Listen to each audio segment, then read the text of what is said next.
Gracias. Muy buenas tardes a todos.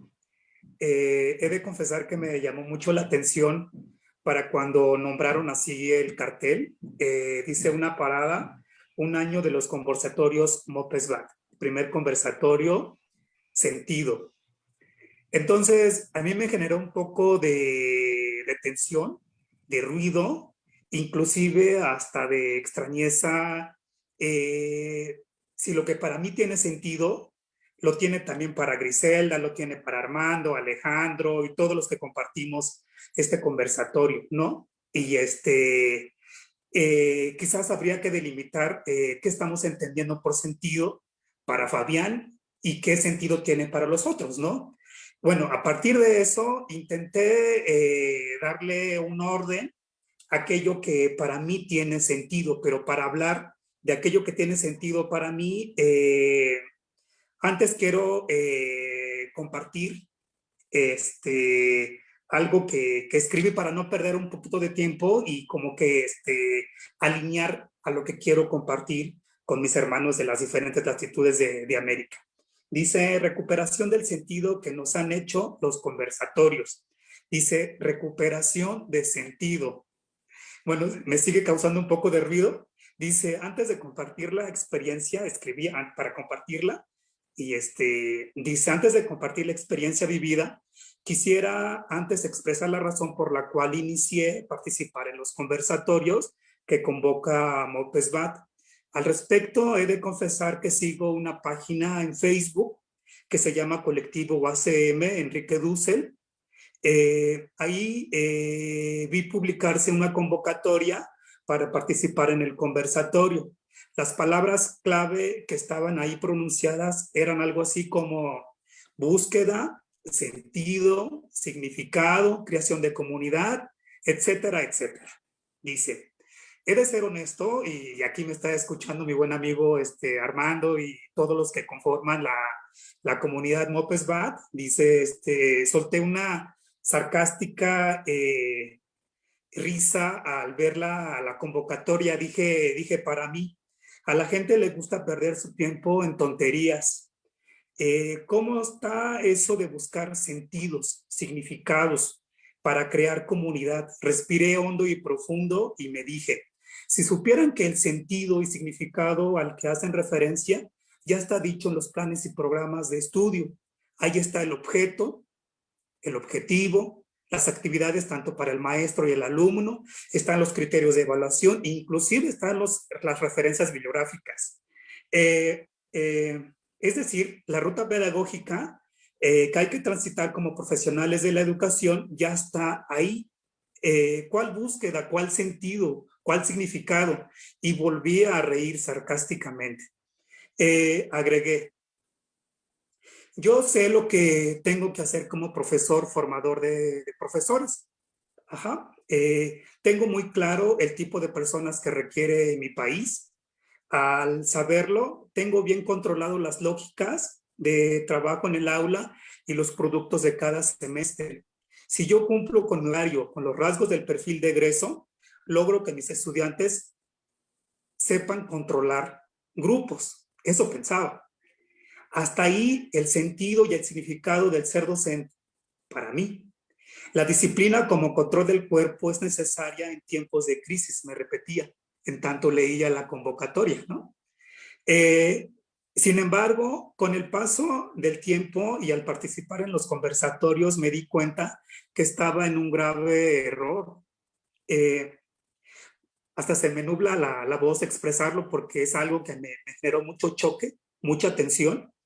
Eh, lo que pues lo que yo hacía era anclar identidades de la formación docente heredadas cultural e históricamente.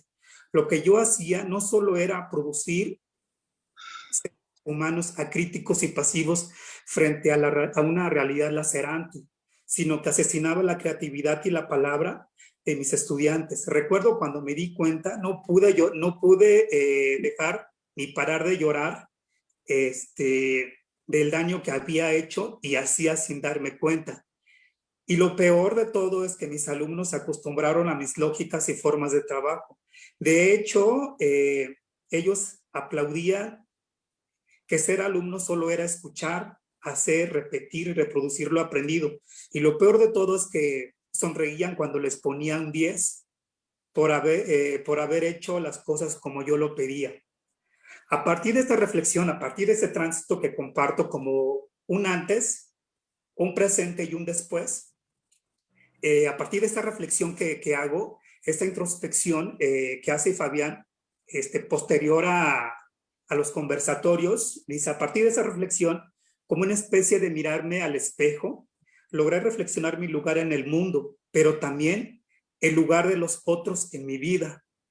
Recuerdo que estaba tan extasiado de aprender que en el conversatorio que pude concretar un artículo, el cual le di nombre como la siguiente: las marcas en el cuaderno, el pronunciamiento de la formación de un sujeto invisible.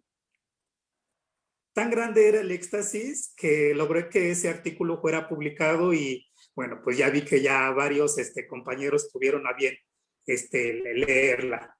Dice, es una larga historia de contar, bueno, hablo del artículo, solo lo sintetizo diciendo que logré percatarme que al calificar los productos de mis alumnos, ponía marcas, esas marcas eran de 10, 9, 8, 10, etcétera, o 5 inclusive, ¿no? Y que esas marcas no se quedaban en las hojas blancas, sino que estas marcaban y daban un lugar al sujeto en el mundo. Yo me encargaba de que eso ocupara un lugar en el mundo.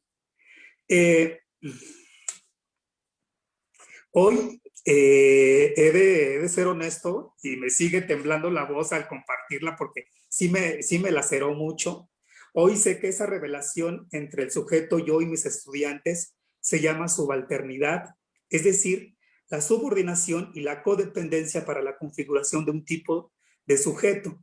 Esta forma de relación conduce a ningún lado, a ningún lugar. Ahí es donde comprendí la búsqueda de sentido y significado para ser en comunidad.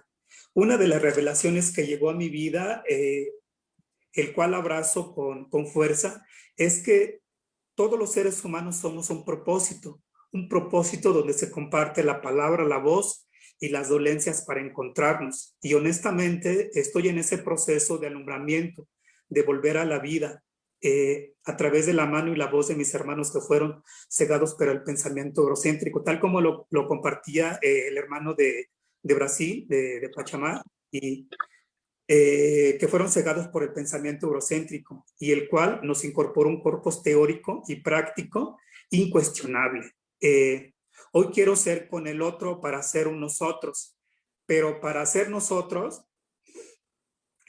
pues yo espero contarla en una próxima ocasión con con este próximo conversatorio que hace el doctor Armando, que le titula como una agenda, es decir, para darle sentido, significado y construirnos en comunidad, que no solamente es pronunciarla en palabras, sino cómo toca eso mis neuronas, mis células, y cómo trastoca eso que siento, eso que me lacera, eso que me afecta, eso que me genera tensión a Alejandro, a Gris, a Octavio, a Armando, a Danielo, a varios. Y eso implica crear agendas en nuestra América y en las diferentes latitudes del mundo que posiblemente lo siguen pensando como yo lo pensaba antes de los conversatorios. Entonces, yo veo a un Fabián antes del conversatorio, durante el conversatorio y posterior al conversatorio. Estoy en ese proceso de configuración y me di cuenta de varias cosas y yo creo que gané mucho y sumé mucho,